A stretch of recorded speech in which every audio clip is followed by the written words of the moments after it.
Olá, sejam muito bem-vindos a mais uma série do Mulheres que Correm com os Lobos. Meu nome é Carolina Turbali e hoje a gente vai falar sobre o cio da mulher selvagem, sobre o ser subterrâneo e sobre sexualidade sagrada.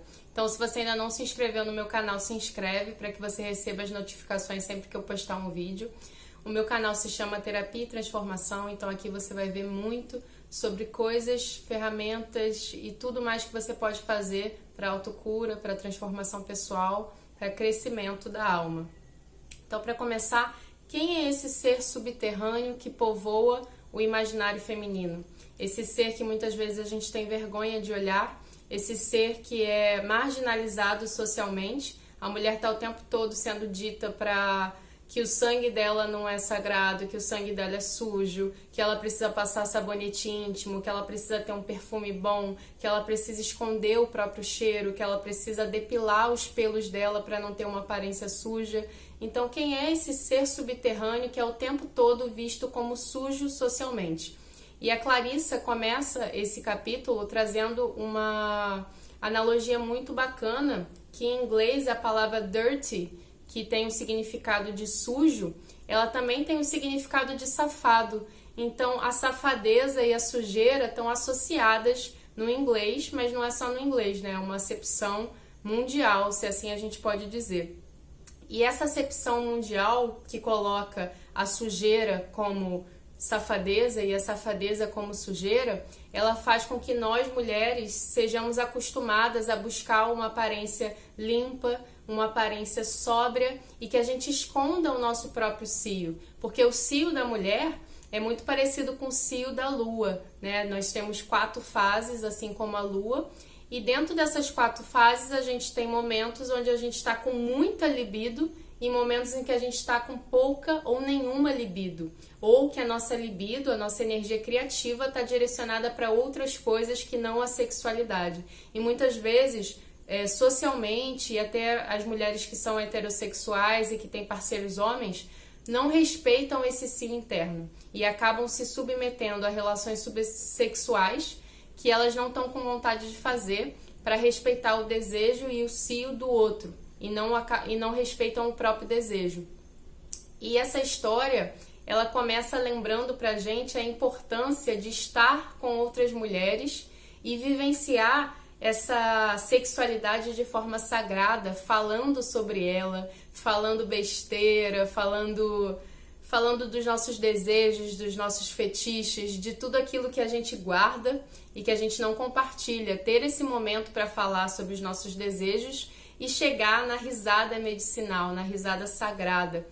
E tornar também essa sexualidade que é vista como suja como uma sexualidade sagrada, né? Unir o mundano com o sagrado. E isso, aqui no Brasil, eu digo que tem muito a ver com o arquétipo da pombagira, que é o arquétipo dos terreiros de Umbanda, que também está presente em outras religiões afro-brasileiras, mas é o arquétipo daquela mulher que não tem vergonha de falar de sexo, não tem vergonha de falar palavrão, que se veste da forma que quiser, que fala sobre o que quer, que transa com quem quer. E isso tem muito a ver também com esse cio, com respeito a esse cio e com respeito aos próprios desejos e à própria liberdade. E ela traz 3 histórias para falar sobre esse cio, sobre esse sagrado e sobre essa risada, que para mim me lembra muito essa risada da pombagira. A primeira história fala sobre Deméter e Perséfone, que são mulheres da mitologia grega, deusas, e Deméter é mãe de Perséfone e cuida das estações do ano, né? Então tem muito a ver com essa coisa das fases da lua também, né? Com as fases da natureza, com respeito aos ciclos. E Deméter cuida muito bem dos ciclos e faz com que a terra seja fértil, com que as colheitas sejam boas. Só que um dia vem um deus subterrâneo, que é o Hades, e rouba sua filha Perséfone e leva ela para o submundo. Essa raptura da jovem, né, que é representada pela Perséfone, deixa Deméter em depressão. E por causa da depressão de Deméter, ela faz com que as colheitas sejam todas horríveis, ela faz com que o tempo seja escasso, sombrio, e todo mundo começa a sofrer com isso. E Deméter começa a ir atrás de Perséfone por todos os vales, por todos os campos, e não encontra Perséfone. Quando ela pensa em desistir e ela está na beira de um rio, chorando sozinha, desiludida, em depressão, ela vê a imagem de uma deusa. Só que essa deusa ela é diferente daquela imagem das deusas bonitas, lindas e tal, dentro do padrão de beleza. Essa deusa ela é composta por 2 olhos que são 2 mamilos e a boca dela é uma vulva, é uma vagina. Então imagina que imagem engraçada, ela olha em depressão e vê 2 mamilos assim com olhinhos e uma boca que é uma vagina falando com ela e dançando e rindo e brincando. E só de ver isso, Deméter dá sua primeira risada depois que Perséfone foi roubada. E aí essa deusa começa a falar um monte de piadas sujas, né, dessa concepção contemporânea, começa a falar um monte de besteira. E Deméter começa a rir e recupera a sua vitalidade e consegue recuperar a sua conexão com Perséfone também. Essa é a primeira história. E essa deusa que aparece na história é a deusa Balbo. E a Balbo é uma deusa que faz a gente se lembrar, enquanto mulheres, de ver através dos nossos mamilos. Os mamilos são 2 pontos muito sensíveis na mulher. Algumas mulheres não têm tanto prazer quanto as outras nos mamilos, mas ainda assim eles são pontos de percepção, eles são olhos para ver o mundo. Então ver os olhos com os seus mamilos também indica algumas coisas sobre você. Por exemplo, o mamilo indica quando tá frio, ele fica duro quando tá frio. Ele indica quando você tá com libido, com tesão, ele também fica duro. E ele pode indicar outras coisas para você. São coisas que não tem no homem, por exemplo, e que a gente tem que aprender por conta própria nos nossos círculos sagrados a ver através dos mamilos. E também a falar através da vulva. Se a sua vulva falasse, o que ela diria? O que você está deixando de falar pela vulva por medo de ser julgada suja? Ou pelo seu próprio medo de se ver suja?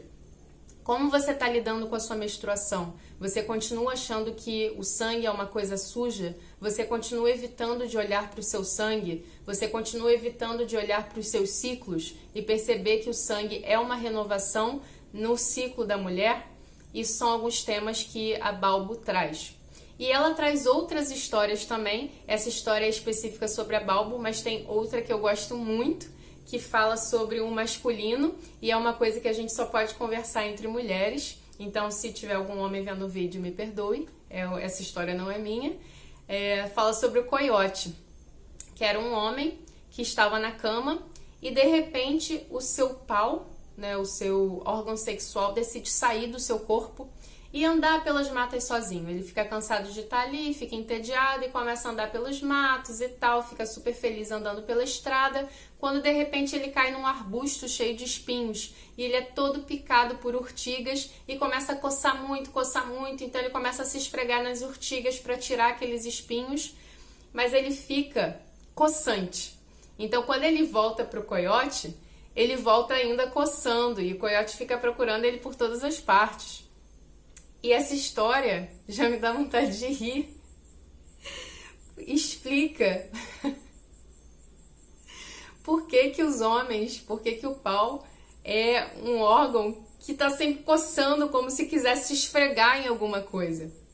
E essa é uma história justamente para a gente rir. É claro que isso é uma piada, mas é importante a gente trazer esse humor também para a vida da mulher, para o entendimento desse masculino e desse feminino quando se tratam de órgãos sexuais, entender essa diferença, essa complementariedade, mas também aceitar que são órgãos diferentes e que cada um precisa aprender a lidar com o seu. A terceira história, que eu também acho muito engraçada, fala sobre um general que vai visitar Ruanda, e as mulheres de Ruanda, nessa história, elas costumam andar peladas, com os seus ornamentos, com seus adornos, mas elas se sentem à vontade andando peladas. E quando o representante, o governador, fica sabendo que o general vai vir visitar, ele manda fazerem roupas para as mulheres receberem o general vestidas, porque o general é um ser muito importante, não pode lidar com aquela nudez feminina, imagina, provocar o general. Então, a mulher do governador se responsabiliza por distribuir as roupas entre as mulheres, uma saia e uma blusa. As mulheres dizem que, ok, vão usar saia, mas que não gostaram da blusa. E aí no dia do evento elas aparecem todas com a saia e o peito de fora. E aí o governador fica maluco, fala pra mulher, meu Deus, você não entregou a blusa pra elas? Ela, sim, entreguei, mas elas não querem usar. Mas pode deixar que eu vou falar com elas pra elas usarem quando o general chegar. Beleza. A mulher do governador vai falar com as mulheres e elas falam, não, a gente já pensou num jeito e pode deixar que quando o general passar, os nossos seios vão estar cobertos. E a mulher passa esse recado pro governador e o governador fica tranquilo. Quando o general passa, as mulheres pegam a saia e cobrem o peito. De fato, os peitos estavam cobertos e deixam a sua partes íntimas, né, o seu órgão sexual, de fora. E o general fica horrorizado, é claro. E essa história também toca nesse tema da nudez, que é um tema para a mulher, né? As mulheres não podem andar sem blusa como os homens podem. Os mamilos femininos, eles são sexualizados e tidos como algo que deve ser escondido. Isso pode ser muito doloroso para a vida da mulher, essa diferenciação, essa coisa desigual de ter os seus mamilos sexualizados e impedidos de serem expostos, como se fosse algo sujo, como se fosse algo provocativo, quando na verdade, principalmente nos países tropicais, nos quais o Brasil se inclui, é uma necessidade porque faz muito calor. Então, o que eu tenho para dizer sobre esse capítulo, assim, é que a gente precisa estar entre mulheres, não só para estudar, não só para falar de temas densos, não só para falar sobre os nossos relacionamentos, que ainda é um padrão feminino que perdura até hoje, mas também para falar besteira, sabe? Para ficar acordada até tarde, falando aquilo que vier na mente. E esses encontros, eles precisam ser preservados como um direito das mulheres. Porque se um homem está num encontro desses, a liberdade de expressão não é a mesma. Tem coisas que a gente compartilha, seja por nos identificarmos como mulheres, para as mulheres também, incluindo as mulheres trans, seja para nos identificarmos por causa do nosso órgão sexual, coisas que a gente compartilha biologicamente, por viver diariamente com esse órgão, e a gente precisa falar sobre essas coisas. Então, o capítulo 11, mais uma vez, recomenda que estejamos juntas em círculos, não só para falar sobre coisas sérias, mas também para celebrar o nosso cio, a nossa sexualidade sagrada. Então, esse é o capítulo 11. Se você ainda não viu os outros capítulos, essa playlist tem todos os capítulos. Se você quiser saber mais sobre mulheres que correm com os lobos, dá uma olhada aqui na descrição. Eu escrevo textos sobre o assunto e eu tenho um convite muito especial para as mulheres que sentem um chamado para essa jornada. Em fevereiro eu vou fazer uma jornada de 28 dias. Ela se chama Selvagem e Sagrada, 28 dias correndo com os lobos.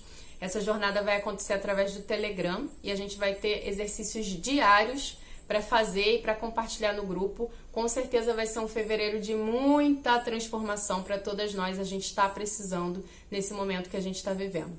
Beleza? Se você quiser, deixa um comentário aqui para mim que eu vou te responder. Eu vou ter o maior prazer de saber as suas impressões sobre esse capítulo. E até o próximo vídeo.